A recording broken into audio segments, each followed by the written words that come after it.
आज रामदास सिंह रामराज के लिए निकले। मैडम अनिता जी स्वागत कर रही है और श्री गणेश कर रही है। यहाँ पर हनुमान जी महाराज कोई बात नहीं, क्योंकि हिंदुस्तान दुनिया का सबसे बड़ा प्रजातंत्र माना जाता है, लेकिन पिछले 10 साल के अंदर जिस तरह से कुठाराघात भारतीय लोकतंत्र के ऊपर हुआ है वो किसी से छुपा हुआ नहीं। आज देश की विषम परिस्थितियों से गुजर रहा है, ये किसी से छुपा हुआ नहीं। क्या 10 साल पहले हमने इसलिए मतदान करके भाजपा को वोट दिया था कि हमारा युवा बेरोजगार रहे, घर के अंदर महंगाई सर चढ़ के बोलने लगे और ये इलाका जवान और किसान का है, किसान को उसकी फसल का उचित भाव ना मिले और जवान को उसकी नौकरी के लिए कच्ची और पक्की फौज से जूझना पड़े।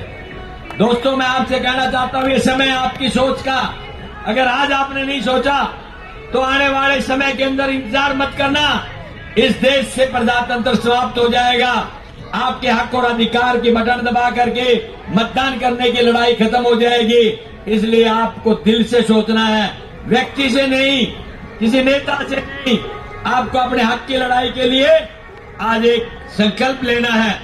जब हमारे नेता आज राहुल गांधी जी 10,000 का सफर करके, जिनमें 4,000 का पदयात्रा से और 6,700 किलोमीटर का उन्होंने गाड़ी और अपने साधनों से कुछ पैदल यात्रा करके कवर किया है। क्यों? सिर्फ इसलिए कि हिंदुस्तान के आम आदमी को जगाना चाहते हैं, हर आदमी को ये बताना चाहते हैं कि आज हम कहां खड़े हैं। अरे, जिस देश को 5 ट्रिलियन की इकोनॉमी बनाने के स्वप्न माननीय प्रधानमंत्री दिखाता हो तो शर्म से सर झुक जाता है। जब हरियाणा के अंदर 63% बिलो पॉवर्टी लाइन यानी गरीबी रेखा से नीचे हमारी जनसंख्या हो जाती है, इससे अंदाजा लगा सकते हैं आप। जहां भूखमरी की बात आती है, दुनिया के अंदर जितने देश हैं उसमें 111वां नंबर हिंदुस्तान का भूख के ऊपर है। क्या इसी बात के लिए हमने मतदान किया था? इसलिए आपको सोचना है, विचारना है। एक समय था जब चौधरी भूपेंद्र सिंह हुड्डा इस प्रदेश के मुख्यमंत्री थे, रोजगार में हम 1 नंबर पे थे, जीडीपी में हम 1 नंबर पे थे, इन्वेस्टमेंट में हम 1 नंबर पे थे, कानून व्यवस्था में हम 1 नंबर पे थे, महंगाई थी अपने कंट्रोल के अंदर रहती थी। लेकिन आज 1 नंबर बेरोजगारी है, 1 नंबर महंगाई है, सरेआम कत्लो-गार्द किया जाता है, लेकिन सरकार के अंदर कोई नुमाइंदा या कोई अधिकारी ऐसा नहीं है जो खड़ा होकर कह सके कि ये गलत हो रहा है और इसका समाधान करें। दोस्तों, ये समय आपका है, आपको सोचना है, मन से सोचना। मेरे से आपसे किसी की नाराजगी हो तो उसको बुला देना, क्योंकि अपने अधिकार और सर की लड़ाई होती है तो आपको एक होकर के लड़ना पड़ता है। ये पार्टी है जो 36 बिरादरी को साथ लेके चलती है। ये भारतीय जनता पार्टी हिंदू और मुस्लिम, मंदिर और मस्जिद और अपने और पराये के बीच में बांटना चाहती है। क्या आप इसी दिन का इंतजार कर रहे थे? इसलिए मैं आपसे निवेदन करूंगा कि आज हमारा ये पहला दिन है और आपका ये जोश इसी तरह से बरकरार नहीं, इससे बढ़कर चलना चाहिए, ताकि महेंद्रगढ़ की आवाज चंडीगढ़ तक आए और फिर दिल्ली का प्रशासन हिल जाए। और वो आप हिला सकते हैं, क्योंकि आपके अंदर वो ताकत है। यहाँ के नौजवानों ने रणभूमि में लड़ करके देश की जंग आजादी में यहाँ के नसीबपुर के मैदान में इतिहास रचा था। हमारी बहन ने देश की सबसे ऊंची एवरेस्ट की पर्वतारोहण करके वहां तिरंगा फहरा करके रचा था। और इस देश ने, चाहे कारगिल का युद्ध हो, चाहे 62, 65 और 71 की लड़ाइयां हो, हमेशा प्राणों की आहुति देके खून से इतिहास लिखा था।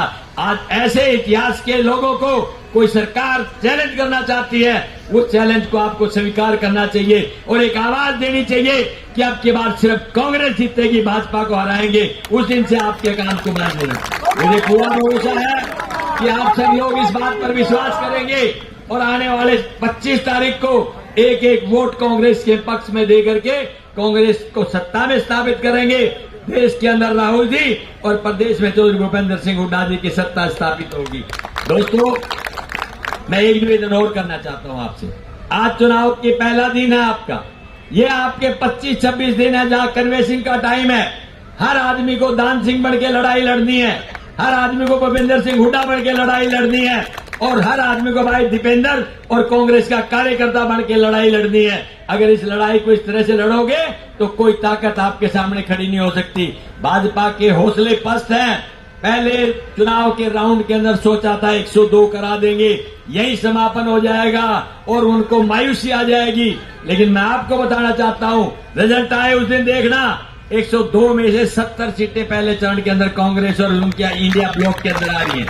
दूसरे के अंदर 89 सीटें हैं, 89 के अंदर भी मेजोरिटी नहीं 2/3 कांग्रेस पार्टी की आ रही है। आज भारतीय जनता पार्टी मायूसी के माहौल से गुजर रही है और सोच नहीं पा रही कि होगा क्या। और ये जो जोश देखने के लिए मिल रहा पूरे हिंदुस्तान में, उसका सबसे बड़ा कारण यह है इनके 10 साल के कारनामे। इसलिए दोस्तों, इन 10 साल को बुलाकर पिछले 10 साल की याद के अंदर आप सत्ता का परिवर्तन करेंगे। अब मैं लास्ट निवेदन आपसे करना चाहता हूं कि पहले तो ईमान सम्मान की पगड़ियां और जितना जोश आपने माला और फूलों का किया है, मैं उसके लिए समाज का, छत्तीस बिरादरी का, सारे बहन और भाइयों का दिल की गहराई से धन्यवाद करता हूं। और मैं विश्वास दिलाता हूं, आपने पहले भी हमेशा मेरे को मान सम्मान दिया, मैंने प्रयास किया।